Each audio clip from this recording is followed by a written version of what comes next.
ಎಲ್ಲರಿಗೂ ಸಹ ಆರೋಗ್ಯ ಆಯಸ್ಸು ಐಶ್ವರ್ಯ ಕೊಟ್ಟು ನಿಮ್ಮೆಲ್ಲರೂ ಸಹ ಈ ಊರನ್ನ ಕಾಪಾಡಿ ಅಂತ ನಾನು ಶಿಕ್ಷಣ ಮತ್ತೆ ಆರೋಗ್ಯ ಅತ್ಯಂತ ಅಮೂಲ್ಯವಾಗಿ ಬೇಕೇ ಬೇಕು. ಯಾಕೆ ಅಂತಂದ್ರೆ ಯಾವತ್ತು ನಾವು ಶಿಕ್ಷಣವಂತರಾಗ್ತೀವೋ ಆಗ ಮಾತ್ರ ನಾವು ಸಂಘಟನೆ ಮಾಡೋಕ್ಕಾಗುತ್ತೆ.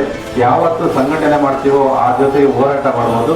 ಹೋರಾಟದಿಂದ ಮಾತ್ರ ನಾವೇನಾದ್ರೂ ಜಯಗಳಿಸಕ್ಕೆ ಅಥವಾ ನಮಗೆ ಬೇಕಾಗಿರ್ತಕ್ಕಂಥದ್ದನ್ನ ಏನಾದ್ರೂ ಪಡ್ಕೊಳ್ಳೋಕೆ ಆಗುತ್ತೆ. ಹಾಗಾಗಿ ಎಲ್ಲರೂ ಸಹ ಶಿಕ್ಷಣವಂತರಾಗಿ ನಿಮಗೆ ಶಿಕ್ಷಣ ಮತ್ತೆ ಆರೋಗ್ಯಕ್ಕೆ ಸಂಬಂಧಪಟ್ಟಂತೆ ಏನಾದ್ರು